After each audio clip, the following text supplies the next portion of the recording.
niin, meillä on nyt 2 väriä tässä. Ja siis tää on pinkki, tää on sininen. Kumpi puoli? Oota. Toi. Okay. Olihan se sit varmasti pinkki tai sininen. No tietenkin oli. Joo. Tää tuli. Äsken kun mä olin silleen, no niin vähän enemmän tällä silmän puolella. Koska mähän en siis näe yhtään mitään, että... Paitsi ehkä sinistä, koska toi pantalla on sininen. No joo. Sininen selkeä, kun Mä näen vaan sinistä. Jos se jonkun väriin, niin sit se on värjätty se muotti sillä. Joo. Sit se hiuksissa on joku tähti.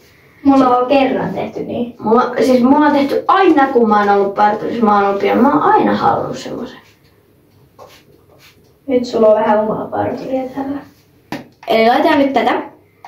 Tai siis kuivataan Ellenin hiukset. Ja ne on siis nyt valmiit.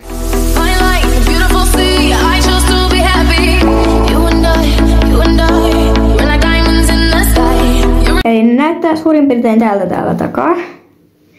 Vähän osasta vielä silleen, saatan vielä vähän värjäillä. Mutta tällainen on silleen suurin piirtein nyt silleen lopputulos. Mutta mä laitan vielä vähän yhteen kohtaan, koska tässä on vähän tämmöisiä vaaleita vielä. No niin! Ja nyt Ellen on ihan justiinsa saa vasta ottaa pois. Oh my god, mä oon jännittää. Nyt mä lasken tän.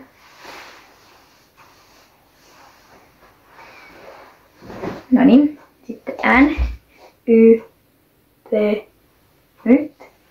Joo. Ne on pinkit. Joo. Moikka! Kiva, kun sä katsoit tän videon.